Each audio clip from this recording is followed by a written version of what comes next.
I wonder why the whole world is so quiet about what is going on in Sudan. Media coverage is so low, and platforms are censoring conversation regarding the atrocity happening in Sudan against our people. Our people are dying. What is happening in Sudan is so bad, and the surprising aspect is the censorship and how media coverage, when it comes to the issue concerning Sudan, is so low all over the world. It feels like nothing is happening in Sudan. I mean, there's peace in Sudan. No! African Union is not even raising much awareness when it comes to issue regarding Sudan. No! African leaders are not raising awareness enough regard to what is happening in Sudan.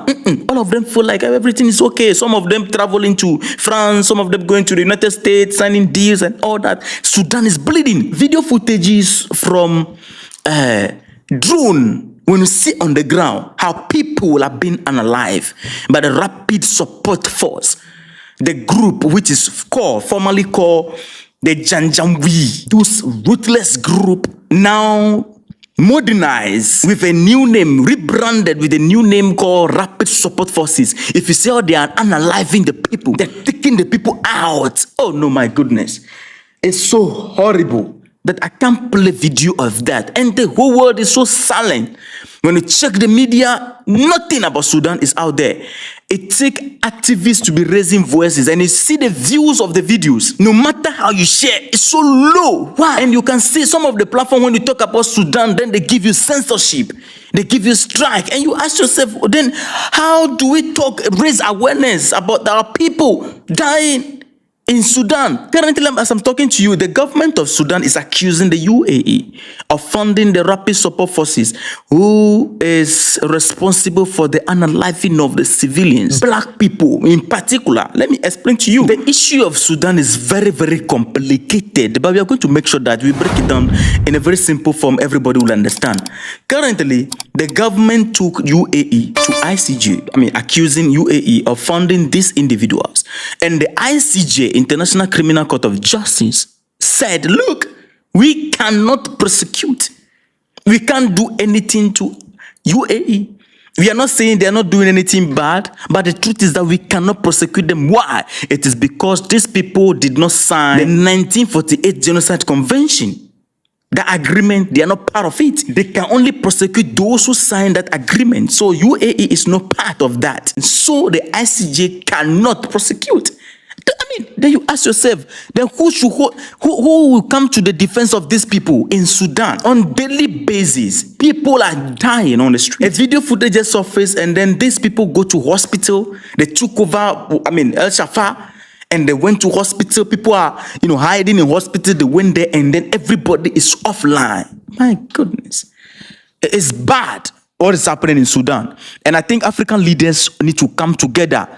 African Union come together and speak about what is happening in Sudan. Those of you who don't understand, Sudan is a very big country. This is a country hosting black people and Arab-looking people. On the northern side, you have the Arab people, Arab-looking people. And on the southern side, you have the black people. And the Arab community have the Muslim vibe and all that. And the black community are mixed. If we should fold it a little back, after independence in 1956, the government of Sudan was run by Arab-looking people. And what happened is that the black people feel neglected. The complaint from the black people is that, look, no, this cannot move forward.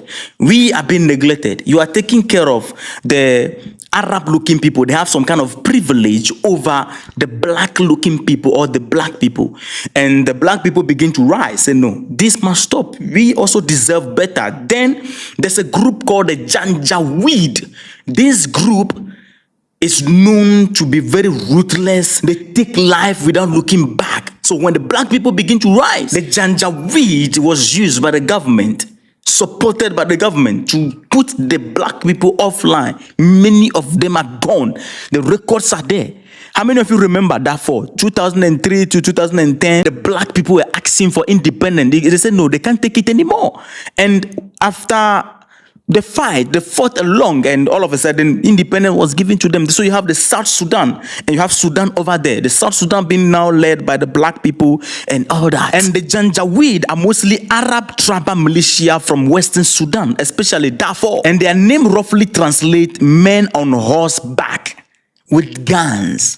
From Arabic plus local dialect, they mix it together and give that name. This group became very active during the 2003, 2001, 2003, thereabout, during the war in Darfur, when black people were asking for independence. The record shows that the Sudanese government then used the Janjaweed, which is now today the RSF. How they became that, we are coming to that. They used the Janjaweed as proxy fighters against the black people or the non-Arab people in Darfur. It was ethnic cleansing to take them all out. And on international level, it's in the news. You can check it out. These people were accused of mass killing and ethnic cleansing, burning villages, rape, atrocity, the torturing civilians and targeting children and women, destroying crops and water resources. They do things you don't understand. And this group, the Janjaweed, is now being rebranded by the government around 2013. The Sudanese government reorganized these people, rebrand them into what we call today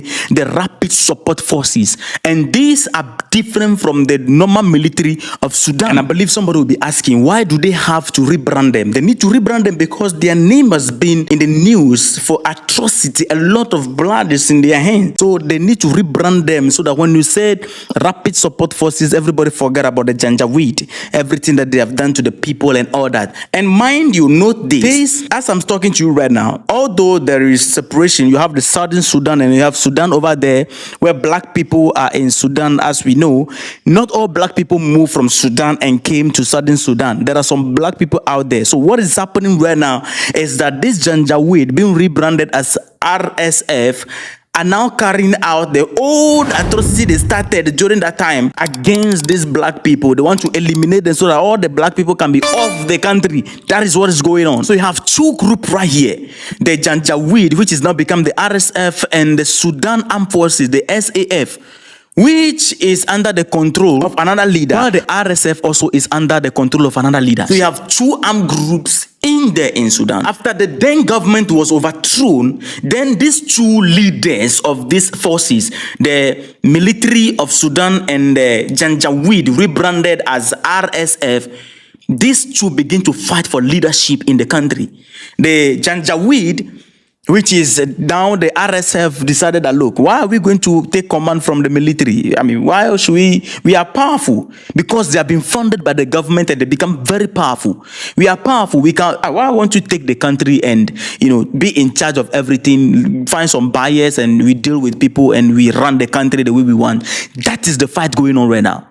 And these people are taking out black people. Why? Because the black people support the Sudan military and they vow to take everybody out, and that is what they are doing. As I'm talking to you right now, they have taken over, or they have taken control of Al-Shafa, and the atrocity they are committing, that all the black people, non-Arab people, are being taken out because they support the military. Why do they support the military? The military, at least, it's a well-organized armed group which will be responsible. International community can condemn them. These people, somehow anyhow pressure can come on them, although they are not perfect, but they can they can fear the face of international community and then abide by law or try to do the right thing in a way. The damage will be less than the Janjaweed, which is the RSF, who doesn't care a fig about anybody.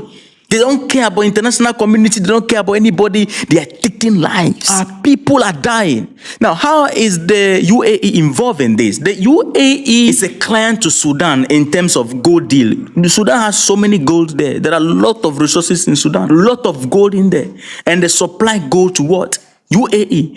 And UAE is funding projects, lands, a lot of things. It's like this. It is kind of Arab hijack going on in Sudan. And we need to talk about it. African leaders, we need to talk about it. Arabic hijack is going on in Sudan. They are founding these people according to the government. The government cannot just make this allegation. Media houses are quiet. Platforms are being censored.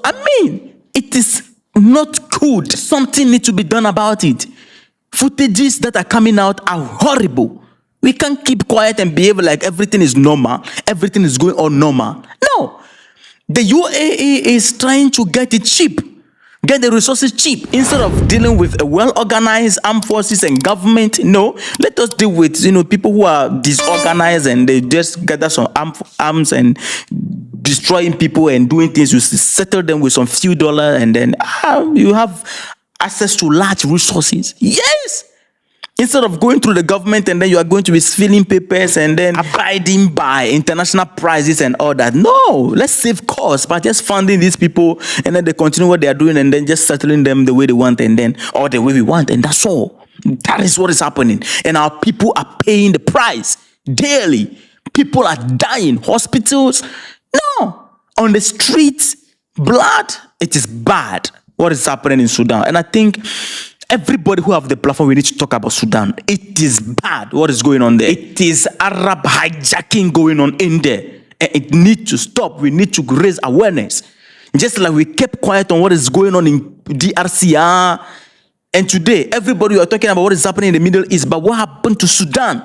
Should we just keep quiet and a lot of things go on the way they are going? You see African leaders, they're just traveling left and right and then that's all. Sudan is bleeding.